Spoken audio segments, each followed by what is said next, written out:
We are heading into the international break now. Arsenal are top, Spurs are level on points with Manchester City, just as we knew it was going to be at this stage of the season. Yesterday, you might have heard, Craig, that Xhaka said Arsenal are absolute title favourites. He didn't even wait to say it. He said it straight away. Stevie wasn't here. He said it straight away. Okay. Was Stevie about? That's not what I said. Was Stevie about? No, he wasn't. But I know that. I know. Yes. He didn't say that. Miss Murray here. Goodness me. But it's been, I mean, look, apart from the game at Old Trafford, where actually they played quite well, got caught on the counter-attack, got a little bit imbalanced, made a lot of substitutions and a flurry late on and sort of left themselves open. It's been good. It's been good. Now, I don't think they've not played Liverpool yet. They've not played City yet. Big head-to-heads, that's going to come about. But yeah, I mean, what's not to like about what Arsenal have done at the start of the season? They've played well, they've had a bit of steel about them. So there's not a lot that Arteta and Arsenal have done in the summer that hasn't worked short term. Okay. And that's a great place to be. So, as you were saying about the big teams, let's put that aside. If they're doing the right thing in being able to beat the lesser teams, with all due respect to those other teams... Arsenal are not going to win the league. But if they're going to be winning those games, they've got to be up there. Well, yeah, I've got them in fourth. Right. That's, but Chelsea were Chelsea third or fourth last year? You still have them in fourth? They were 20 points. Third or fourth, Spurs. I'm kind of there and thereabouts. I still think Liverpool will put a run together as we get into the depth of the season. We come off the World Cup. Everybody will be moaning. Oh, we're all tired. Oh, games. Oh, this is terrible. When it gets to that point, then it'll be a big push into January, February. And I think we'll see City and Liverpool, particularly City, push ahead. And I think Arsenal will be hovering around that fourth. But I don't think they go from where they've been to getting close to winning the title. I think, well, there are some exceptions, but most of us had Arsenal, both Arsenal and Spurs finishing in the top four. The big surprise being Liverpool and how they've struggled. So it's that seeing both Arsenal and Spurs where they are in the positions that they respectively are isn't that much of a surprise. Maybe seeing Arsenal top of the table, but then, as I said yesterday and Craig just alluded to, they haven't really faced any big tests. Their toughest games so far, Manchester United, which they lost, and then you could probably say Brentford and Crystal Palace, given what we've seen from both of those over the last couple of seasons. So there are far firmer tests for Arsenal to come. Spurs themselves have had firmer tests than Arsenal. And there still isn't that big a gap between, 2 points between Arsenal and City and Spurs. So it's not that big a gap, and there are going to be firm tests. But I'm with Craig. Everything you've seen outside of that Manchester United game from Arsenal is reason to be encouraged, reason to think that this is a team that can threaten. Can they go all the way? I'm still saying no, despite what you may try to suggest, Kay. But I think they have the makings of a very good team, which we haven't been able to say about Arsenal for quite some time. I'll tell you what, he couldn't have timed it any better. Mikel Arteta. I've not watched it, but apparently he is Ted Lasso on this documentary. I mean, trust me now. Well, they're all buying into it. Who is? All his players. Nonsense. No, I'm not having that. I've not seen it, but I have reliably informed from my colleague and friend... You've not seen Ted Lasso or Arteta? I've not seen that either. But I've been reliably informed from Jules my colleague... met the actor who plays Ted Lasso at the weekend. ...colleague and friend, Stevie Nicol, who keeps saying to me, "Did you see that?" I've told you, I'm not watching it. But from some of the things he's told me, if he wasn't getting results, people would be mocking him.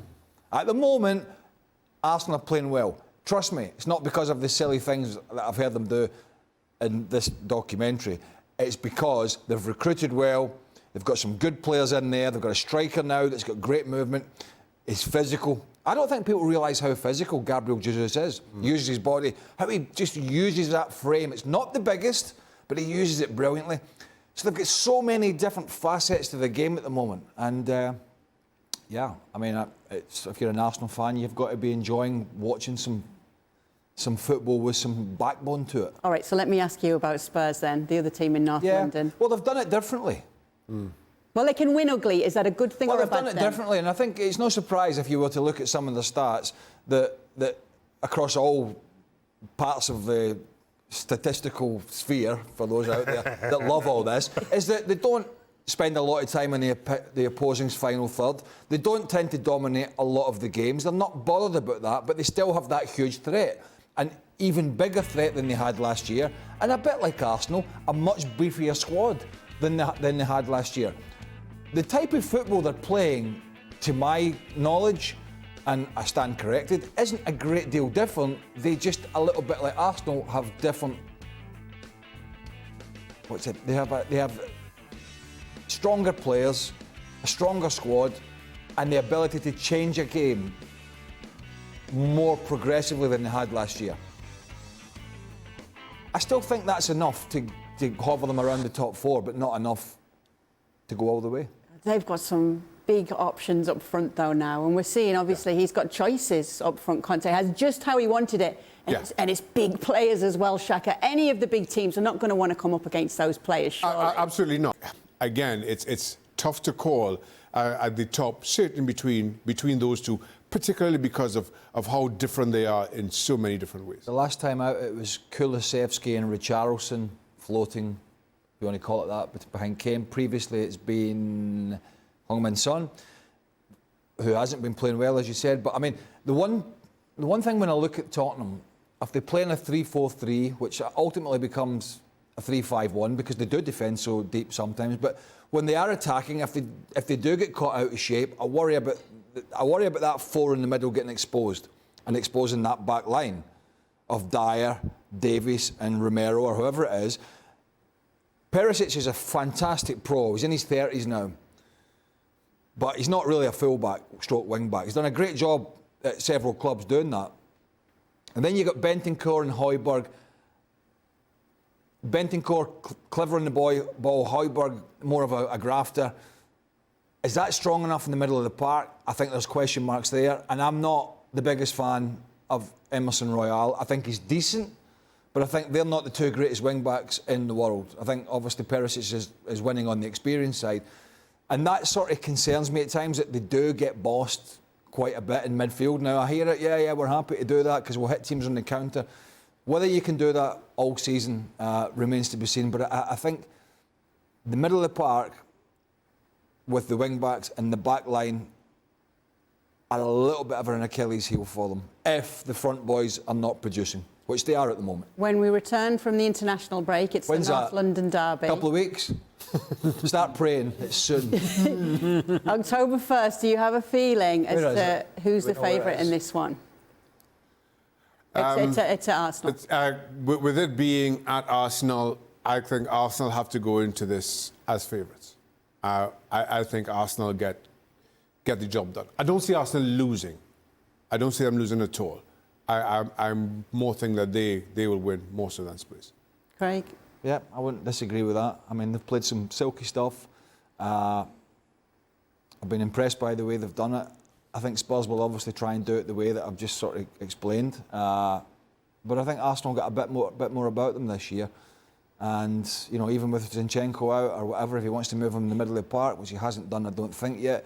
Tierney, who's a £25 million player, a couple of years ago was a brilliant full-back. So I think at home you're expecting Arsenal. I would expect them just to edge it. I reserve the right to change my mind, though. Yeah. It's all right. We'll just say you said something different anyway.